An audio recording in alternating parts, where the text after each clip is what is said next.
Hello दोस्तों, स्वागत है आपका अपने YouTube channel veterinary jobs India पर। हम एक बार फिर से हाजिर हैं पशुपालन विभाग की एक नई भर्ती की जानकारी के साथ। यह भर्ती काफ़ी दिनों से चर्चा का विषय रही है। जिस भर्ती के बारे में हम बात कर रहे हैं वह है पशुधन सहायक भर्ती 2025। इस भर्ती का ऑफिशियल नोटिफिकेशन आप veterinary jobs India Telegram channel पर प्राप्त कर सकते हैं। इस वीडियो में हम आपको यह जानकारी प्रोवाइड करवाएंगे कि आप पशुधन सहायक भर्ती 2025 का फॉर्म फिल कर सकते हैं या नहीं, इसकी एजुकेशन क्वालिफिकेशंस क्या है, इसका एज क्राइटेरिया क्या है और बाकी जो भी डिटेल्स हैं वो इस वीडियो के माध्यम से आपको उपलब्ध करवाई जा रही हैं। पशुपालन विभाग से जुड़ी हुई समस्त भर्तियों की ऑफिशियल जानकारी के लिए veterinary jobs India Telegram channel को सब्सक्राइब करें। तो शुरू करते हैं वीडियो को पशुधन सहायक भर्ती 2025 की जानकारी के। राजस्थान कर्मचारी चयन बोर्ड जयपुर की तरफ से इसका विस्तृत विज्ञापन प्रकाशित किया गया है। विज्ञापन संख्या है 15/2024। पशुधन सहायक भर्ती 2024। पशुधन सहायक के कुल 2041 पदों के लिए ऑनलाइन आवेदन आमंत्रित किए गए हैं। विभाग का नाम है पशुपालन विभाग और पद का नाम है पशुधन सहायक। गैर अनुसूचित क्षेत्र में जो पदों की संख्या है वह है 1820 और अनुसूचित क्षेत्र में है 221। कुल मिलाकर पोस्ट हैं 2041। आवेदन की प्रक्रिया। बोर्ड द्वारा इसके लिए आवेदन ऑनलाइन माध्यम से ही आमंत्रित किए गए हैं, तो आपको ऑनलाइन फॉर्म अप्लाई करना है। ऑनलाइन फॉर्म कैसे भरना है इसकी जानकारी इस पीडीएफ में दी गई है। इसे आप veterinary jobs India Telegram channel से प्राप्त कर सकते हैं। वेतनमान। राज्य सरकार द्वारा देय 7वें वेतनमान के अनुसार पशुधन सहायक पद हेतु पे मैट्रिक्स लेवल 8 देय है, यानी कि पे मैट्रिक्स लेवल 8 के अकॉर्डिंग आपकी सैलरी मिलेगी। परीक्षा काल में मासिक नियत पारिश्रमिक राज्य सरकार के आदेशानुसार तय होगा। अब है पात्रता एवं शैक्षणिक योग्यता। तो senior secondary from a recognised board और its equivalent examination with the following subjects, मतलब कि 12th के साथ physics, chemistry, biology, agriculture biology, biology and physics, chemistry, agriculture, chemistry में से ये सब्जेक्ट आपके पास होने चाहिए और आपके पास 1 ईयर ट्रेनिंग सर्टिफिकेट और 2 ईयर ट्रेनिंग सर्टिफिकेट या diploma of livestock assistant from an institution recognised by the government of Rajasthan, यानी कि आपके पास जो डिप्लोमा होना चाहिए वो राजस्थान का होना चाहिए। इसके साथ ही working knowledge of Hindi written in Devanagari script and any one of the Rajasthani, यानी कि आपको हिंदी का नॉलेज होना चाहिए। इस भर्ती हेतु निर्धारित शैक्षणिक योग्यता के अंतिम वर्ष में सम्मिलित होने वाले या सम्मिलित हो रहे अभ्यर्थी आवेदन कर सकेंगे। अब आप में से कुछ स्टूडेंट्स ऐसे भी होंगे जो सेकेंड ईयर में हैं या फाइनल ईयर में हैं, उनका जो अभी तक रिजल्ट नहीं आया है या फिर एग्ज़ाम नहीं हुई है, तो उनके दिमाग में ये चल रहा होगा कि मुझे फॉर्म अप्लाई करना है या नहीं करना है, मेरा सिलेक्शन होगा या नहीं होगा। तो ये आपके लिए ही है कि अगर आपकी जो मार्कशीट है वो एग्ज़ाम डेट से पहले प्रकाशित हो जाती है, पहले कॉलेज की तरफ से इशू हो जाती है, तो आप इसके लिए एलिजिबल हैं। वे सभी फाइनल ईयर के विद्यार्थी जिनकी मार्कशीट पशुधन सहायक भर्ती की एग्ज़ाम डेट से पहले इशू हो जाती है, वे सभी पशुधन सहायक भर्ती के लिए पात्र उम्मीदवार हैं। लेकिन किसी कारणवश अगर आपकी जो फाइनल ईयर की मार्कशीट है वह इसकी एग्ज़ाम डेट के बाद इशू होती है, तो आप इस भर्ती के लिए पात्र नहीं माने जाएंगे। पशुधन सहायक भर्ती के लिए उम्मीदवार का मानसिक और शारीरिक रूप से स्वस्थ होना जरूरी है।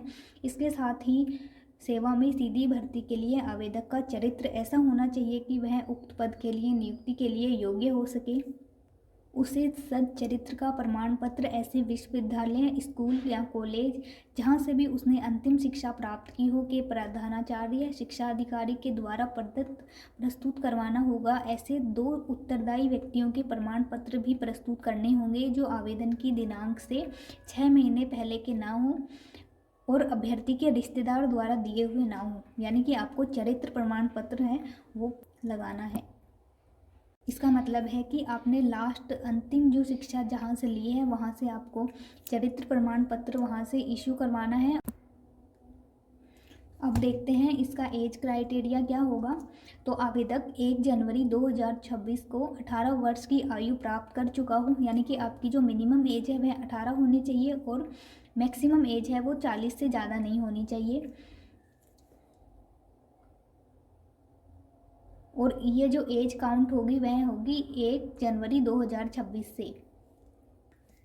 आयु में छूट का प्रावधान भी किया गया है। सामान्य वर्ग की महिलाओं के मामले में 5 वर्ष की छूट दी जाएगी, यानी कि जो जनरल से हैं फीमेल्स हैं उन्हें 5 साल की छूट दी जा रही है। और जो ओबीसी एससी एसटी से हैं उन्हें भी, और जो राजस्थान के निवासी हैं उन्हें भी 5 साल की छूट दी जाएगी। अनुसूचित जाति जनजाति अन्य पिछड़ा वर्ग अति पिछड़ा वर्ग आर्थिक रूप से कमजोर वर्ग की महिलाओं को जो कि राजस्थान की निवासी हैं उन्हें 10 वर्ष की छूट दी जाएगी। ये सब आप पीडीएफ में पढ़ सकते हैं। पेंशन नए नियुक्त होने वाले कर्मचारियों के लिए नियमानुसार राज्य सरकार द्वारा देय पेंशन योजना लागू होगी। पंजीयन शुल्क जमा करवाने एवं ऑनलाइन आवेदन पत्र भरने की अवधि, इसका जो OTR है वह आप नज़दीकी ई मित्र जन सुविधा केंद्र ATM आदि से कर सकते हैं। और इसकी जो डेट है वह है 31/1/2025 से 1/3/2025 को रात्रि 12 बजे तक। ऑनलाइन आवेदन पत्र 31/1/2025 से 1/3/2025 तक वेबसाइट पर भरे जा सकते हैं। आपको लास्ट डेट का इंतज़ार नहीं करना है, लास्ट डेट से पहले ही फॉर्म अप्लाई करना है। परीक्षा आयोजन बोर्ड द्वारा पशुधन सहायक के उक्त पदों पर भर्ती संभावित दिनांक 13/6/2025 को कंप्यूटर आधारित परीक्षा CBT या टैबलेट आधारित परीक्षा या फिर ऑफलाइन OMR बेस्ड एग्ज़ाम करवाई जा सकती है। और अगर यह एग्ज़ाम एक से ज़्यादा चरणों में होती है तो आपका जो है नॉर्मलाइजेशन करवाया जाएगा। एडमिट कार्ड कब आएंगे, तो बोर्ड अब है इसके एडमिट कार्ड कब आएंगे। तो बोर्ड द्वारा समस्त अभ्यर्थियों को बोर्ड की वेबसाइट के माध्यम से ही ऑनलाइन प्रवेश पत्र जारी किए जाएंगे, यानी कि आपका जो एडमिट कार्ड है वह इसकी वेबसाइट पर ही आएगा, डाक द्वारा नहीं भेजा जाएगा। आप जो है अपनी SSO ID और पासवर्ड से उसको डाउनलोड कर सकते हैं। अब नेक्स्ट अपडेट है उन सब के लिए जो कि सरकारी नौकरी में है। वे सभी आवेदक जो कि सरकारी नौकरी में हैं या सरकारी उपक्रमों में नियुक्त हैं उन्हें अपने नियोक्ता को इस परीक्षा के लिए आवेदन पत्र प्रस्तुत करने से पूर्व ही लिखित में सूचित करते हुए आवेदन करना चाहिए।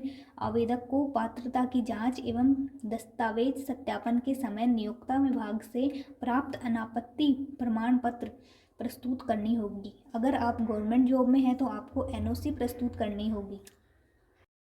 नियुक्ति की अयोग्यताएं किसी भी ऐसे पुरुष आवेदक को जिसकी एक से अधिक जीवित पत्नी हो चयनित किए जाने या नियुक्ति के लिए पात्र नहीं माना जाएगा। किसी आवेदक को इस नियम की कार्यवाही से छूट दी जा सकती है यदि सरकार संतुष्ट हो कि ऐसा करने के लिए विशेष अधिकार है, यानी कि जो जितने भी अरमान मलिक हैं उनका फॉर्म रिजेक्ट हो जाएगा। किसी भी ऐसी महिला आवेदक को जिसने उस पुरुष से विवाह किया है जिसके पहले से ही जीवित पत्नी है नियुक्ति के लिए पात्र नहीं माना जाएगा। किसी महिला आवेदक को इस नियम की कार्यवाही से छूट दी जा सकती है यदि सरकार संतुष्ट हो कि ऐसा करने के लिए विशेष अधिकार है। कोई भी विवाहित आवेदक सेवा में नियुक्ति करने के लिए पात्र नहीं होगा यदि उसने अपने विवाह के समय कोई दहेज स्वीकार किया है। अगर आपने दहेज लिया है तो भी आपको इसमें और भी ये रूल्स हैं जो आप टेलीग्राम चैनल से देख सकते हैं।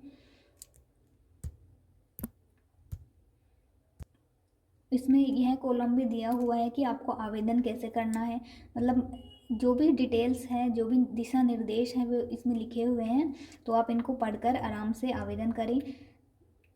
जैसे कि आपको नवीनतम फ़ोटो जो कि 1 माह से पुराना है वह अपलोड नहीं करना है। और फोटो की जो बैकग्राउंड है उसको सफ़ेद या हल्के रंग का होना चाहिए।